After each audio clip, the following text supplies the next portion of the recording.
Welcome to the Emotionally Healthy Leadership Podcast. My name is Rich Villodas. I'm the lead pastor here at New Life Fellowship Church in Queens, and I'm here with Pete Scazzero, as always, to talk about leadership, to talk about emotionally healthy leadership. Today we're going to talk about levels of transformation, and EHS really is about transformation. Transformation of your leadership, transformation of your soul, transformation of every aspect of your life. And we're going to talk about the various levels of transformation today. Now, I want to begin with a little story, Pete. When I came to New Life about 7 years ago, I had read your book, Emotionally Healthy Church, and we came in for an interview, Rosie and I, and we had a conversation with you and Jerry. And reading the book, I thought, I got it.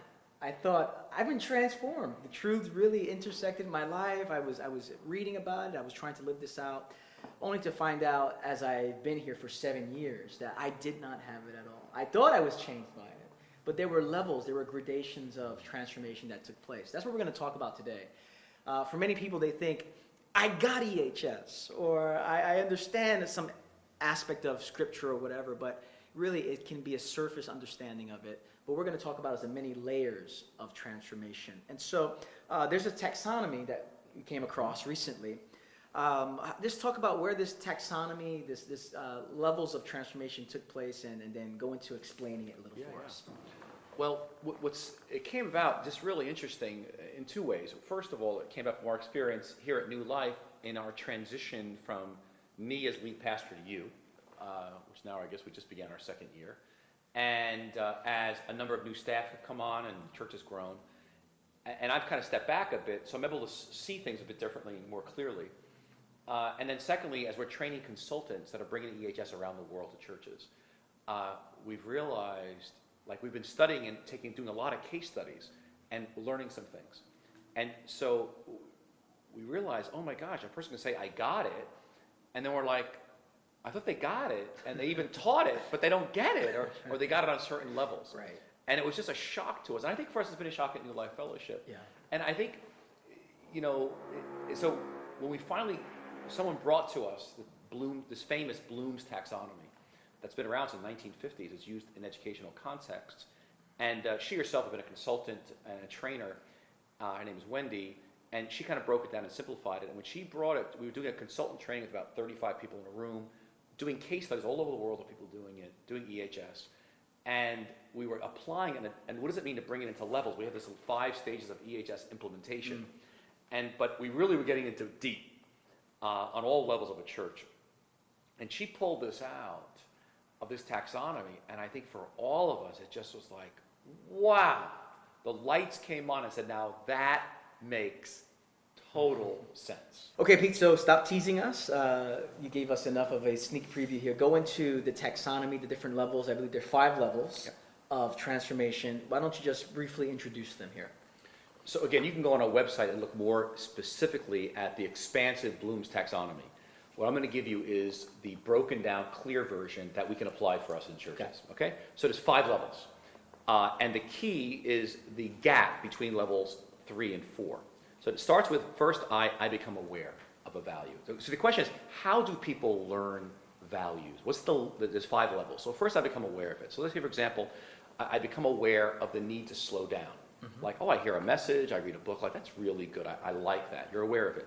The second level is, now I begin to ponder it, and I begin to think about it. I begin to read some more. I may listen to a couple of tapes. I begin to talk to someone who's actually slowed down. So now I'm pondering, I'm really thinking about it. Then the third level is, I value it. And now it's like saying, no, I think this is really important. Like, I think this is really important. I need to do it, other people need to do it. Maybe I experiment with Sabbath, or maybe I try the EHS daily office book. I play around with that. Yeah. So I'm valuing it. This is really important. I'm starting to do a few things. But the big gap now is between 3 and 4. The fourth is I actually prioritize it. Where I actually change my life. I change my schedule. I now prioritize my life around this value. I've made a big shift. I'm not living the way I used to live. I've actually slowed down. I've got new rhythms. I'm working less. I'm spending time in silence. My life is ordered around this value. And then the 5th and highest level is I own it. Where it's just, I breathe it. And so I can be in a meeting, and we're at a planning meeting talking about maybe Sunday morning flow of people, and we're rushing through the meeting. We've got to make some quick decisions. But my spirit's like in anguish because I'm realizing we're not really even slowing down, even within this context, where it's just a part of who I am everywhere I go. Yeah, yeah. And the brilliance of the taxonomy is there's a big gap between aware, ponder, and value, 1, 2, 3, and where you get to 4 and 5, which is prioritize, and you actually own it. And I think that's what we've seen. It takes a long time to get there from 3 to 4. Yeah, I don't know if you probably wouldn't say this on your behalf of yourself, but I've experienced this with you, where recently we had a heavy conversation in terms of the integrity of our church staff. And we talk about living with integrity, wherever we ponder it, but there was something where, and you kind of forced us to have the conversation in terms of we need to slow down to get something straight. It's like you breathe it, you own it. That's a big difference than we think about integrity, we ponder integrity, we value integrity, but there's some significant changes in structure. It's slower to live this way. A big shift there to own it, to breathe it. Now, that gap there between valuing something and prioritizing something, why is it so hard to cross that gap? What happens to enable someone to go from valuing to prioritizing? Well, if I think about it, I've had the same process myself, so I've been through it in a sense. I've just been in it a lot longer, and that is to really change my whole life. I gotta really believe it. So let's just take, for example, in our case, one of our values in your life is multiracial. Yeah, it's a big value for us. Yeah, for those of you who are watching, we have over 73 nations represented in our church here in Queens, and so it's been a huge value for many years. And our church. And so I remember moments so we put in our mission statement from day one, but there were moments of key decisions to prioritize and say, well, do we buy a cheaper building outside, more towards the suburbs, or do we stay where we are here in Elmhurst, New York? Do we hire a person able to bring us into multi-ethnicity as a church, racially, culturally, who maybe doesn't have experience, going to cost a lot more time, energy, etc., or do we go for someone who's already formed but doesn't own that value? Do you understand? It begins to inform everything you do, and we realize that a lot of people like the multiracial value. They like diversity, but they weren't going to change their whole life for it, nor they own it where this informs everything I do. Yeah. Now, last week, we experimented with this document in our staff meeting. And so what were some observations that came out of it from you? As we have a staff of about 20 to 25 people that gather every Wednesday, and one of our executive directors, he brought this document out, and there was a conversation that came about it. So just talk about what were some observations, because I'm sure some folks that are watching this will see this document. They'll probably want to do the same thing. Tell us what happened, what did Red do, and what were some observations that came out of that? Let's talk about that, and we'll talk about the EHS with churches as they bring in different materials into the church. The same question that we've observed. So with our church, last week, Red, who's one of our pastors here and leads our Community Development Corporation, did an exercise where he put boxes for each of our 5 values as a church.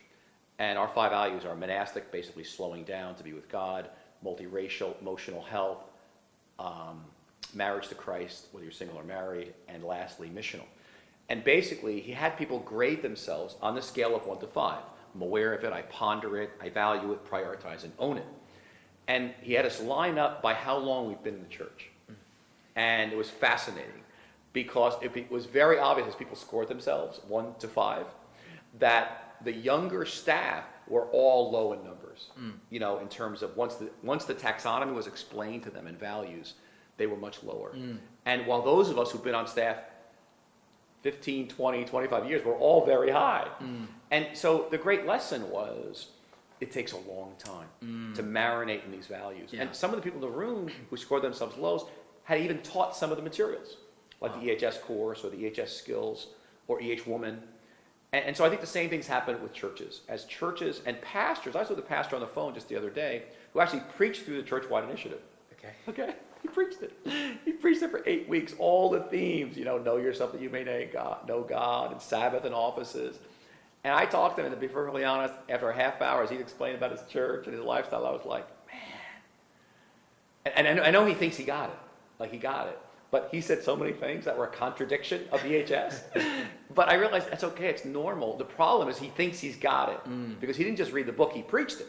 And all the small groups studied it. Right. But I realize now we've got to really emphasize to people, this is going to take a long time to actually help yourself and other people to actually prioritize and own it where the culture is transformed. And so I'm excited about, really, for me, it's like a revelation. And it kind of helps me relax and remember, hey, Jesus with the 12 disciples, it took 3 years, day and night with him. Yeah. And that we've got to slow down and recognize that EHS takes a long time to get into people's lives, as does transformation. So with transformation, we have these 5: aware, ponder, value, and the gap, prioritize, own it. What's just a final word to folks that are thinking about implementing EHS in their churches, whether it's a coordinator, whether it's a consultant, whether you're bringing it into your church to do the actual course? What's some final words that you would give to some of these pastors and thinking about their own church, because their people will be aware of it, they'll ponder it, they'll value it. What's some words of encouragement that you'll give?